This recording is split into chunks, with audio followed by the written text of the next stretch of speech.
Which is the correct sequence of operation to be performed when using a fire extinguish. ठीक है, तो fire extinguisher सबने देखा ही होगा, इसको बोलते हैं, ठीक है ना, इसी को बोलते हैं। तो इसमें बेसिकली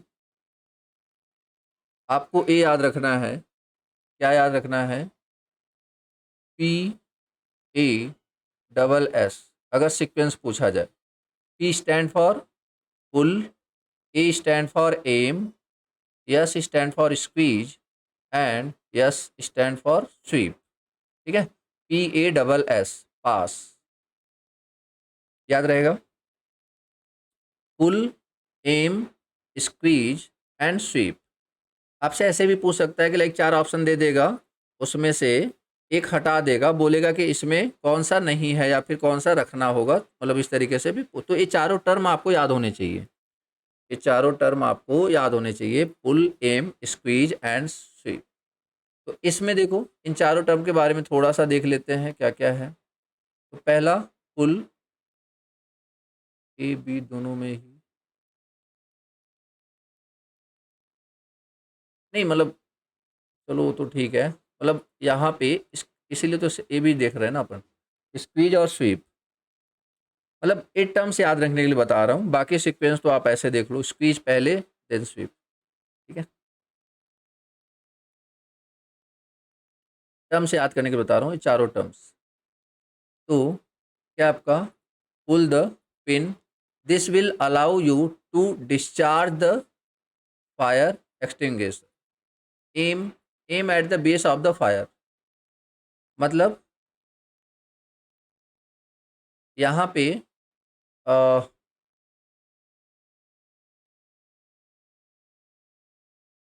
मतलब एक तरीके से जहाँ पे मेन आपका फायर लगा हुआ है उसको आप टारगेट करोगे, दैट इज एम। ठीक है, और स्क्वीज द टॉप हैंडल और लीवर। ठीक है, उसको प्रेस करना है, और उसके बाद, तो और उसके बाद मतलब लाइक एक तरीके से इधर उधर जैसे बेसिकली झाड़ू लगाते हैं ना, उस तरीके से करना है, सुना है नहीं।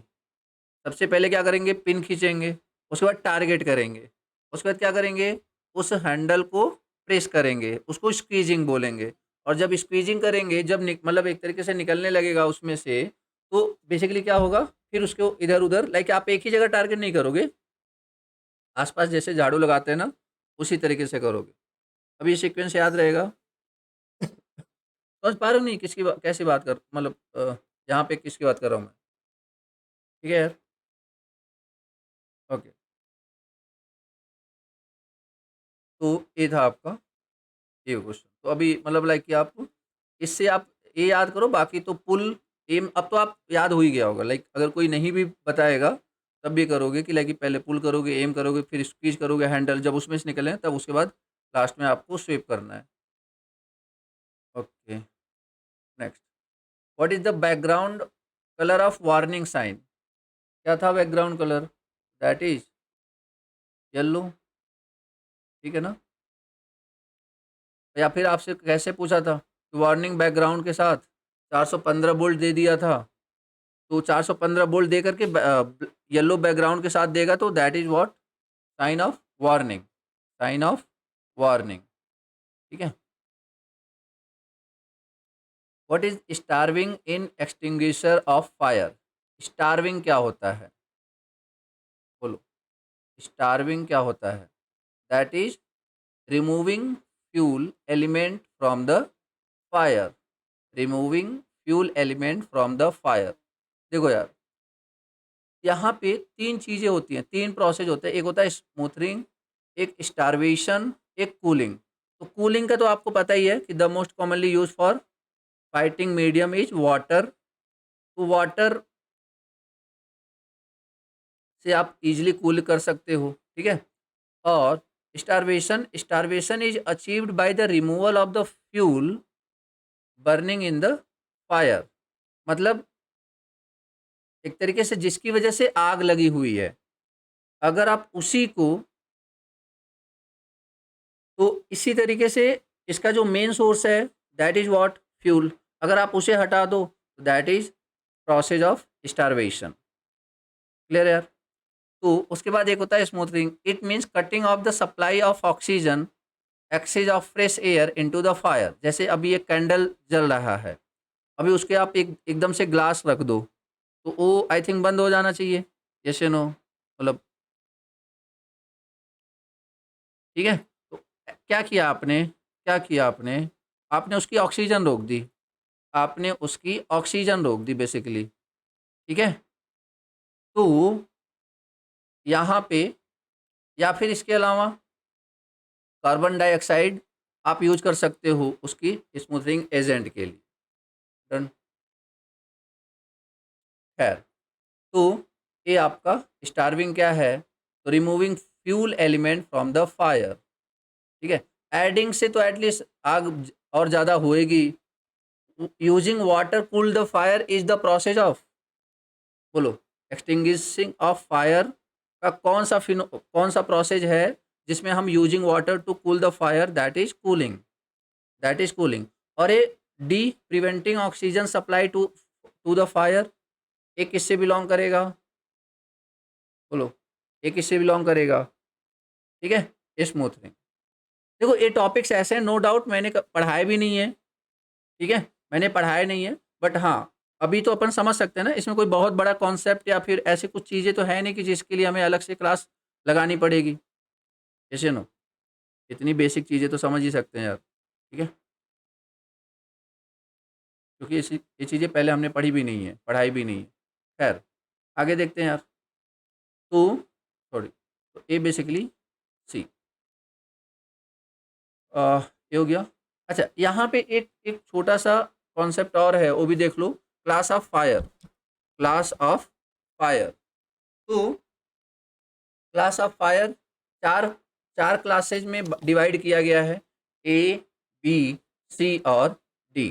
तो अब एक क्लास ऑफ फायर ए, जहाँ कहाँ पे बेसिकली ए फायर लगेगा कि उसे क्लास ऑफ फायर मतलब ए क्लास में आप डिवाइड कर दोगे, तो बेसिकली वुड में, क्लोथ में या फिर पेपर में, ठीक है, या फिर कोई सिंपल मटेरियल है तो उसे आप किस क्लास में क्लासिफाई करोगे, दैट इज क्लास ए, ठीक है। तो इसके लिए आप सिंपली क्या, कूलिंग लाइक पानी डाल दो, या फिर ब्लैंकिंग, ब्लैंकिंग क्या होता है, एनीवन,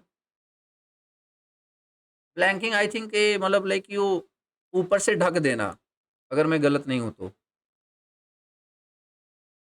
हाँ ठीक है, हाँ तो मतलब वही दैट इज ब्लैंकिंग। तो लाइक अगर ऊपर से आप कुछ किसी चीज़ से वो कर दो तो लाइक ये क्या हो जाएगा, ये बेसिकली उसका जो वो ख़त्म हो जाएगा। डन। ओके, तो that is class A fire, मतलब बहुत नॉर्मल सा फायर है, तो उसको किस में अपन क्लासीफाई कर देंगे, class A, class of fire, मतलब ए फायर, ठीक है, ए ग्रुप में। चलो बी का समझते हैं, फ्लैमेबल लिक्विड्स, गैसेज एंड ग्रीसेज, मतलब एक ऐसे मटेरियल जो बेसिकली आग को बढ़ावा देते हैं, नॉर्मल वाले, तो उनको बेसिकली बुझाने के लिए क्या करेंगे। अब जैसे एक बात समझो, वुड, उसमें आग तो लगेगी बट एक्चुअली वो आग को ज़्यादा तो नहीं करेगा ना, जैसे नो, वो आग को लाइक कि सपोर्ट तो नहीं करेगा ना, मतलब चलो ठीक है, लगी है। और जो फ्लैमेबल लिक्विड्स हैं वो बेसिकली सपोर्ट करने वाले हैं, मतलब काफ़ी लंबे समय तक जल सकते हैं। तो उसमें भी आपका स्मूथनिंग, ब्लैंकिंग और स्टारवेशन, स्टारवेशन मतलब वो जो फ्यूल है उसी को हटा दो, ब्लैंकिंग ढक दो, और ये आपका स्मूथनिंग तो आपको है कि वही ऑक्सीजन की सप्लाई रोक दो। ओके, लाइव इलेक्ट्रिकल इक्विपमेंट में आग लगना, that is classified in class C. Flammable material में आग लग रहा है तो that is class B, normal material में आग लग रहा है तो दैट इज क्लास ए, और इलेक्ट्रिकल इक्विपमेंट्स या फिर इलेक्ट्रिसिटी की वजह से जो आग लग रही है उसमें, उसको किस में क्लासिफाई कर दिया है, क्लास सी, ठीक है। जैसे स्विचेस हो गया, कोई इलेक्ट्रिकल बॉक्सेज हो गया, कोई पावर टूल हो गया, इसमें जो है, अगर ये फायर लग रहा है तो that is classified as class C. अब इसमें आप ये समझो, क्या आप क्लास सी में कूलिंग यूज कर सकते हो? एक बार सोच के देखो, लाइक कि आग, किसी को इलेक्ट्रिसिटी है, आप उसके ऊपर पानी डाल रहे हो, नहीं ना, कूलिंग। डन। क्या होता अगर आप पानी डालोगे तो क्या होगा? एक एक प्रोसेस था, कल शायद क्वेश्चन में आया था, अगर याद हो तो। हाँ, वेरी गुड। इलेक्ट्रोकॉशन ही था शायद, ऐसे ही, हाँ। हाँ, ठीक है। तो इलेक्ट्रोकॉशन, तो बेसिकली उसमें क्वेश्चन भी यही पूछा था। क्या पूछा था? कि अगर हम किसी वायर में, मतलब जहाँ पे इलेक्ट्रिसिटी है, अगर उसमें पानी डालते हैं तो कौन सा प्रोसेस होता है? तो that is this one, yes या नो? तो स्मूथरिंग, या फिर और क्या, स्टारवेशन, मतलब लाइक आप सप्लाई पावर कट कर दो, अगर कर सकते हो तो, यस या नो? यहाँ पे फ्यूल क्या है? यहाँ पे फ्यूल क्या है जो आग को बढ़ावा दे रहा है, आग को सपोर्ट कर रहा है? That is power. पावर को ही अगर आप कट कर दोगे तो आग बुझने के चांसेस हैं, यस या नो? बोलो यार। तो दैट इज स्टारवेशन। तो स्टारवेशन का मतलब ये नहीं कि लाइक कुछ भी, मतलब लाइक फ्यूल जो आग को बढ़ावा दे रहा है उसको बंद कर दो, पावर कट कर दो, डन। उसके बाद combustion metal such as magnesium, titanium, sodium, इसको क्लास डी में किया गया है कुछ। तो इसको किससे आप करोगे? स्मूथरिंग से। इससे स्मूथरिंग से। क्या हमें ये तीनों फिनोमिना और एक क्लास ऑफ फायर क्लियर है? सिंपल नॉर्मल मटेरियल क्लास ए, कोई फ्लैमेबल मटेरियल क्लास बी, इलेक्ट्रिकल की वजह से अगर आग लग रही तो क्लास सी, और एक कुछ पर्टिकुलर मेटल्स हैं इनकी वजह से, इनमें अगर आग लग रही तो क्लास डी। सिंपल यार। और एक कूलिंग, ब्लैंकिंग, स्मूथरिंग, स्टारवेशन, ये तीन चार फिनोमिना है आग को बुझाने के लिए। Number 4, what is the full form of XLPE cable? ठीक है, क्रॉस लिंक्ड पॉलीएथिलीन। और पीबीसी, पीबीसी, पॉल पीबीसी को बताओ। पॉलीविनाइल विनायक, गणेश चतुर्थी खत्म होगी। Polyvinyl chloride. ठीक है।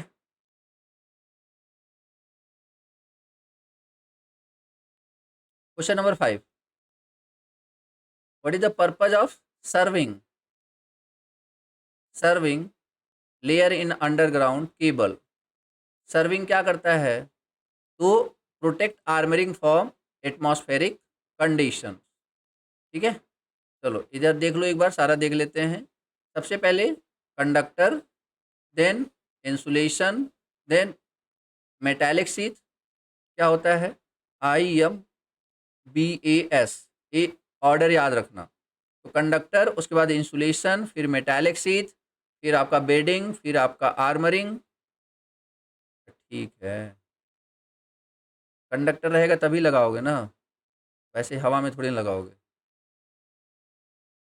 तो B for bedding, A for armouring, और S फॉर सर्विंग। ठीक है, डन। तो देखो यार, यहाँ पे इसमें ये जो किसके बारे में अभी पूछा था, अभी किसके बारे में पूछा था? सर्विंग के बारे में। तो सर्विंग किसको प्रोटेक्ट करता है? आर्मरिंग को। और आर्मरिंग किसको प्रोटेक्ट करता है? बेडिंग को। बेडिंग किसको प्रोटेक्ट करता है? शीथ को। और शीथ, हाँ। और अगर बात करें लाइक कि सर्विंग किस मटेरियल का बनता है, तो जिस मटेरियल का बेडिंग बनता है उसी मटेरियल का सर्विंग बनता है। क्लियर बात? ऐसा ही है कुछ, जिस मटेरियल का बेडिंग बनता है वैसी मटेरियल का सर्विंग बनता है। ठीक है। लाइक जूट हो गया, कॉटन हो गया, मतलब उस तरीके से, मतलब जूट ही मैक्सिमम केसेज में। फाइब्रस मटेरियल बोलते हैं उसको ना, जूट को क्या बोलते हैं? Fibrous material. और आर्मरिंग तो आप लाइक सिंपल टेप ले लोगे, स्टील टेप। और जो शीथ होता है वो लेड का बोला ही है, लेड का बना होता है। और या फिर किसका बना होता है शीथ? या तो लेड का बना होता है या फिर किसका बना होता है, एल्यूमिनियम का। किसका? एल्यूमिनियम का। ठीक है। और उसके बाद इंसुलेशन वो आपका पीवीसी का बना होता है। क्या हमें याद रहेगा ये? क्योंकि काफ़ी फ्रिक्वेंटली क्वेश्चन आ रहे हैं इससे। ठीक है। Question number 6, which method of cable lying is suitable for congested areas? That is what? Duct pipes. Duct pipes. अब देखो डक्ट पाइप्स है क्या? इसको बोलते हैं डक्ट पाइप्स। लाइक कि यहाँ पे बीच बीच में बेसिकली इसमें आप केबल डालोगे। और ये जो आपको ग्रे कलर के दिख रहे हैं, these are what? Concrete. Concrete. समझ में आया? तो कंक्रीट के अंदर में लाइक कि अपन उतना स्पेस छोड़ते हैं कि लाइक उसके अंदर से क्या कर सकें, केबल। तो इसको क्या बोलते हैं, कौन सा सिस्टम? Draw in system. क्या बोलते हैं? Draw in system. तो इसी को बोलते हैं डक्ट पाइप्स। क्लियर है यार? इसके इसको बोलते हैं डक्ट। और इसके अंदर जो बेसिकली आप पाइप या फिर केबल डालोगे दैट इज डक्ट पाइप्स। और इस सिस्टम को क्या बोलते हैं, जो एक प्रोसीजर होता है इसको बोलते हैं draw in system. Any confusion?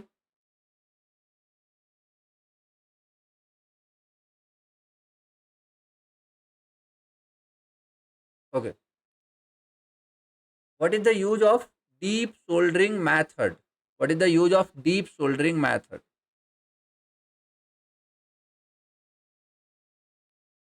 Next, what is the size of neutral conductor compared to phase conductor in UG cable? क्या होता है? हाफ। हाफ हो जाता है। ठीक है। अच्छा, बैलेंस कंडीशन में इस न्यूट्रल वायर में से करंट फ्लो होता है क्या बैलेंस कंडीशन में? नहीं। What is the advantage of stranded conductor over solid conductor? What is the advantage of stranded conductor over solid conductor? That is more flexible. आप इजीली उसे मोड़ सकते हो। डन। और बाकी ठीक है। Which conductor are use for distribution line? Distribution के लिए क्या यूज करते हैं, कौन सा line? That is bare conductors. वैसे ही like without any kind of insulation. और और क्या बोलते हैं कि ट्रांसमिशन लाइन में, मान लो डिस्ट्रीब्यूशन लाइन की बात नहीं करें, ट्रांसमिशन लाइन में, देन तब भी आंसर क्या होगा?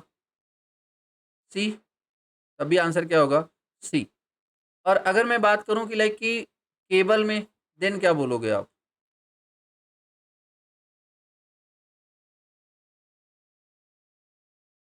ए भी हो सकता है और डी भी हो सकता है। ए भी हो सकता है और डी भी हो सकता है। सॉलिड अपन यूज नहीं करते। सॉलिड अपन यूज नहीं करते। ठीक है। सॉलिड यूज ना करने के क्या क्या वजह है बताओगे? सॉलिड यूज ना करने के क्या क्या वजह है?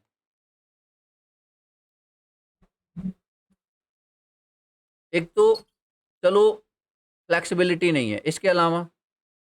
इसके अलावा वेरी गुड, स्किन इफेक्ट बहुत ज़्यादा होता है। सॉलिड में स्किन इफेक्ट बहुत ज़्यादा होता है। ठीक है। Okay. Question number 11, calculate the electrical energy in unit consumed by 500 watt lamp for 5 hours. तो एनर्जी क्या होता है? Power into time. 500 गुणे 5 दैट इज 2500। 2500 मतलब 2.5 यूनिट। ठीक है। तो आंसर इज डी। चलिए, which one defines the change in resistance in ohm per degree centigrade? Per degree centigrade.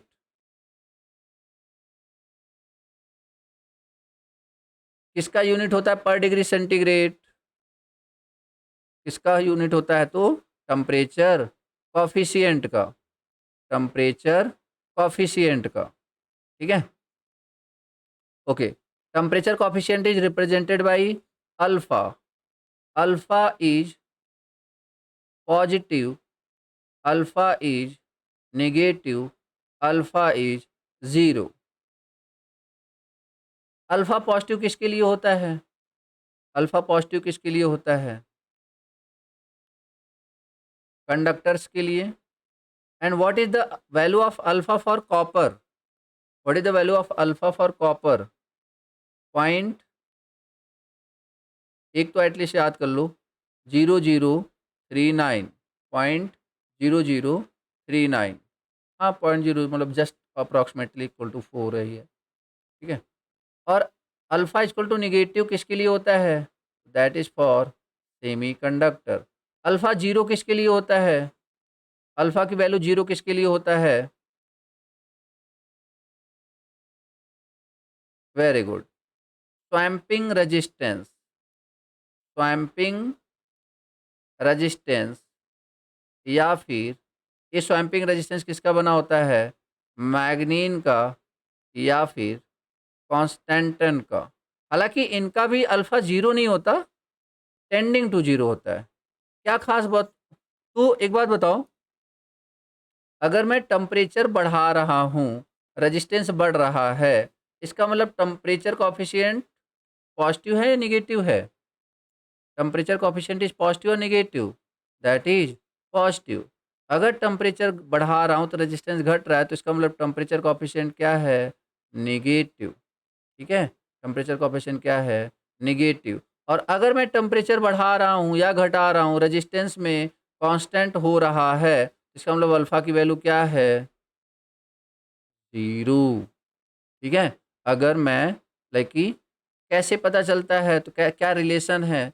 That is R T equal to R naught 1 plus alpha delta T. Any confusion?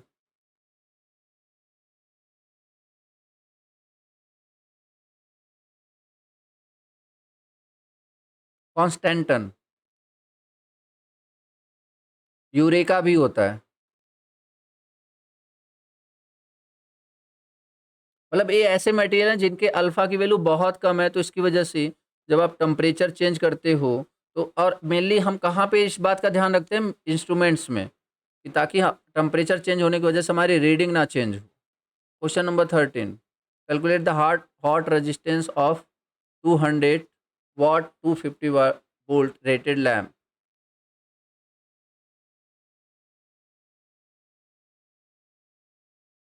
Insulator का आप ऐसे समझ लो कि like negative तो होता ही है, बहुत बहुत निगेटिव. बट ये है कि आप उस पर टेम्परेचर बढ़ाओगे भी, देखो रेजिस्टेंस बढ़ना घटना वो ऑलरेडी इतना ज़्यादा है कि आप कितना ही क्या क्या कर लोगे आप. घटना, रेजिस्टेंस ज़्यादा होना या कम होना लाइक तब मैटर करता है जब रेजिस्टेंस की वैल्यू कम है. अभी आपके अकाउंट से 1000 रुपये आ जाएं या निकल जाएं तो शायद आपको फ़र्क पड़ेगा. एक समय आएगा जब आपके अकाउंट में 10-20 लाख रहेंगे तो कोई फ़र्क नहीं पड़ेगा 4000, 5000, 2000, 3000 से. समझ रहे हो? बस वही वाली बात है. तो वो इंसुलेटर की रेजिस्टेंस की वैल्यू इतनी ज़्यादा है. हाँ, उसके बाद करप्शन करोगे तो. क्वेश्चन नंबर 13,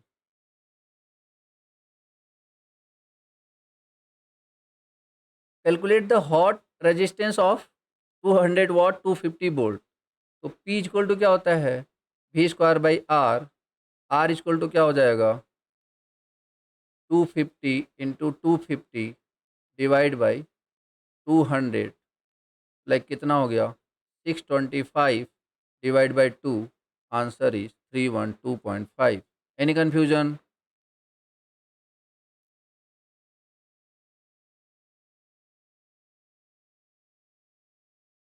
ठीक है. Question number 14. अरे ठीक है यार, बस वो आपको गुमराह करने की कोशिश कर रहा है, बस रेजिस्टेंस निकाल के छोड़ दो आप.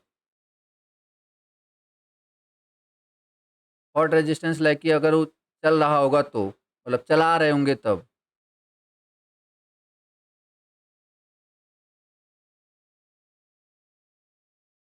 क्वेश्चन नंबर 14,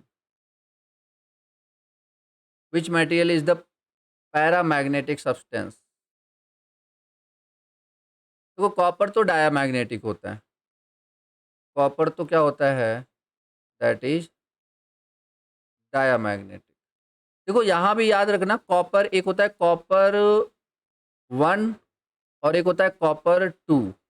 अगर कॉपर 1 की बात करें तो इसमें अनपेयर्ड इलेक्ट्रॉन नहीं होता है, और अगर अनपेयर्ड इलेक्ट्रॉन नहीं है, देखो किसी मटेरियल को पैरामैग्नेटिक तभी बोलेंगे जब उसमें अनपेयर्ड इलेक्ट्रॉन रहते हैं, याद रखना।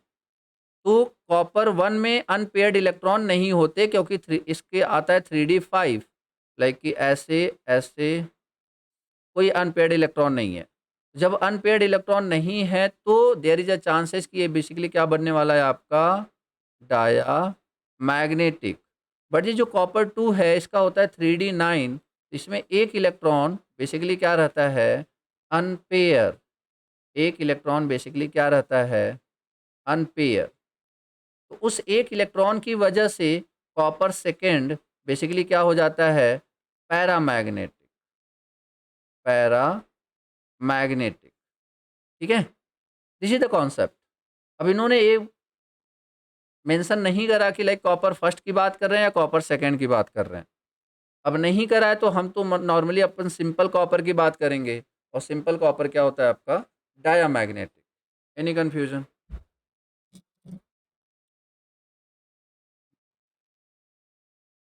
तो फिलहाल आंसर यहाँ पे दे देते हैं सी। बट याद रखना, जब भी आपके सामने आए कॉपर 2 ऐसे करके लिखा है, तो आप उस समय आंसर क्या बोलोगे, डायामैग्नेटिक या पैरामैग्नेटिक?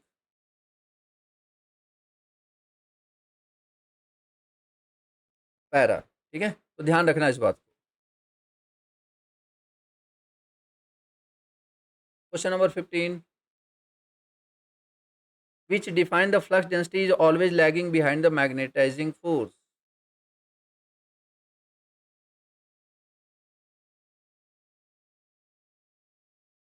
हिस्टैरिसीस। क्या? हिस्टैरिसीस। देखो कैसे, देखो ए यहाँ से चला, अब हिस्टैरिसीस करो तो सबको याद ही है, ठीक है। ए यहाँ से चला बेसिकली, अब इसके बाद ये आपका कौन सा कर्व है, बी और एच।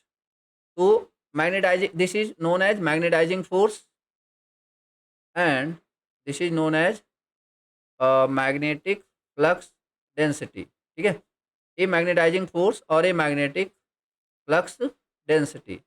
अब अगर यहाँ पे ध्यान दो, तो अगर इस पे पहुँचे, लाइक कि क्या जीरो हो चुका है, एच या फिर बी, एच या फिर बी, इस पॉइंट पे क्या जीरो है, मैग्नेटाइजिंग फोर्स या फिर फ्लक्स डेंसिटी, क्या हो चुका है, फ्लक्स डेंसिटी। तो मतलब ए जीरो हो चुका है और ये नहीं हुआ है, अब यहाँ पे आकर के क्या जीरो हो रहा है, that is magnetic flux density.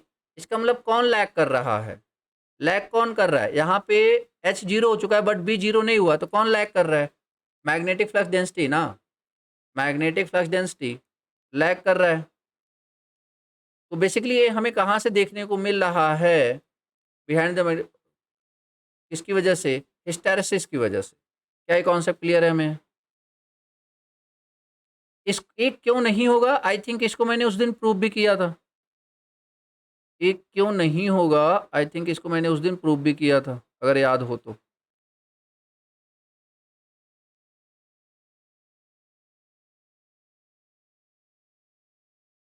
Okay, question number 17, what will be the reading of 2 watt meter if the power factor is 0? बोलो। तो W1 क्या होता है, VL IL cos 30 minus 5 VL IL cos 30 plus 5। तो zero power factor मतलब, power factor is zero मतलब five की value क्या है, 90। तो लाइक कि यहाँ पे क्या हो जाएगा, ये दोनों एक दूसरे के अपोजिट हो जाएंगे। ठीक है, अच्छा एक बात बताओ, ये सबको क्लियर है कि नहीं, और समझाना है किसी को, एक पॉजिटिव नेगेटिव, ठीक है। अच्छा एक बात बताओ, अगर मैं बोलूँ कि W1 W2 both are positive reading, ये कब पॉसिबल है, when power factor when power factor cos phi lies between बोलो 1 to 1/2 आई बात समझ में 1 to 1/2 उल्टा बोल दिया क्या हाँ ठीक है या फिर फाई की वैल्यू 0 से ज़्यादा और 60 से कम फाई की वैल्यू 0 से ज़्यादा 60 से कम और cos 60 की वैल्यू क्या होती है दैट इज 1/2 ना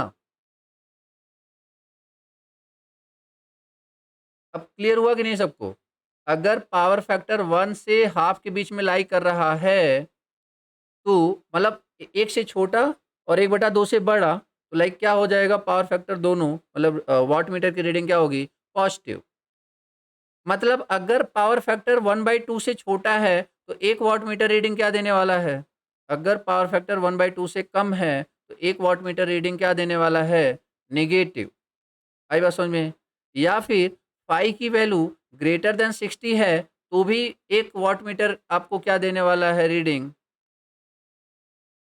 नेगेटिव कैसे no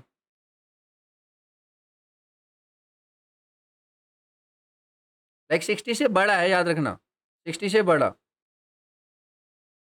okay W1 is positive W2 is negative ये कब होगा जब पाई कहाँ से कहाँ लाई करेगा 60 से लेकर के 120 कहाँ से कहाँ 60 से लेकर के 120 आ रही बात समझ में 60 से लेकर के 120 उस सिचुएशन में बी ऑप्शन हो जाएगा और सी लाइक एग्जैक्टली फाई की वैल्यू क्या हो जानी चाहिए 90 पावर फैक्टर की वैल्यू क्या हो जानी चाहिए 0 तब एग्जैक्टली सी हो जाएगा answer 0 W1 is positive reading and W2 is negative reading तो लाइक ये तो आपका कोई या फिर 1 वाट मीटर रीडिंग 0 वैल्यू कब देता है जब पावर फैक्टर क्या होता है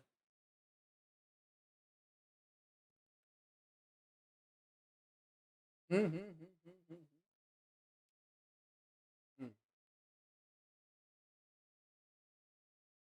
1 watt meter reading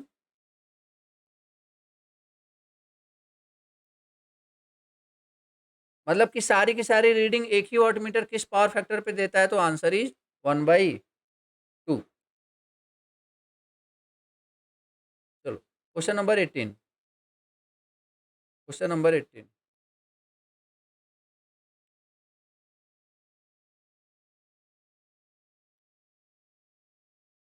in which in which three phase system the artificial neutral is required to measure the phase voltage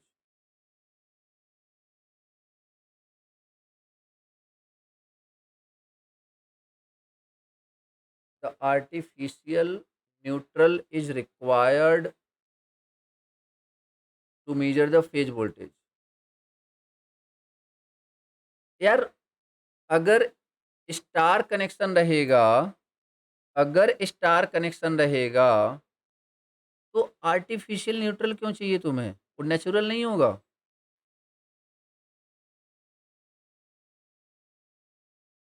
yes no अगर स्टार कनेक्शन है तो ऑलरेडी प्रेजेंट है ना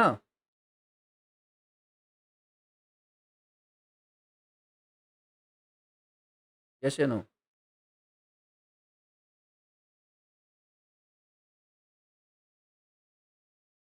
तो लाइक स्टार कनेक्शन में तो नीड ही नहीं पड़ेगी क्योंकि तो है ही तो हम आर्टिफिशियल क्यों बनाएंगे लाइक कि आर्टिफिशियल मतलब लाइक जस्ट टू मेजर मतलब आप ऐसा एक सिचुएशन लेंगे कि अगर ये मैं इसको कनेक्ट करता हूँ स्टार में तो लाइक कि कितना आएगा तो बेसिकली और 4 वायर डेल्टा में भी नहीं होता लाइक ये होता है सी 3 वायर डेल्टा कनेक्टेड सिस्टम ठीक है यार 3 wire delta connected system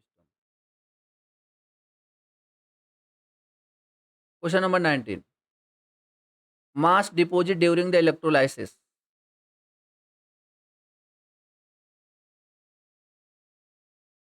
ZIT ZIT.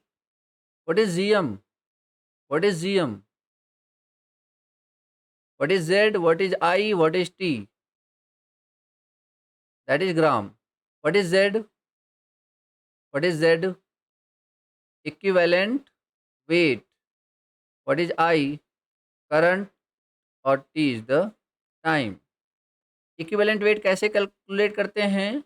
Like कि एक तरीके से उसका मोलर मास या फिर atomic number divide by atomic weight या फिर atomic number divide by valency. ठीक है, खैर हाँ, atomic weight divide by valency.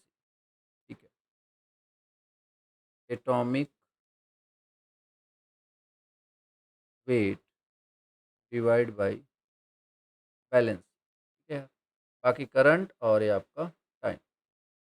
आगे बढ़ें, question number 20। Which electrolyte used in carbon zinc dry cell?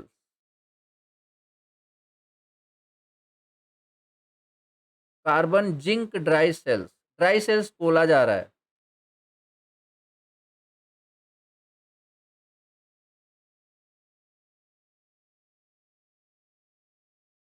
ठीक है, अमोनियम क्लोराइड। और H2SO4 कहाँ पे यूज करते हैं? H2SO4 lead acid cell, lead acid cell या बैटरी। ठीक है, वहाँ पे डाइल्यूट होता है या कंसंट्रेटेड होता है? आई थिंक डाइल्यूट होता है वहाँ पे।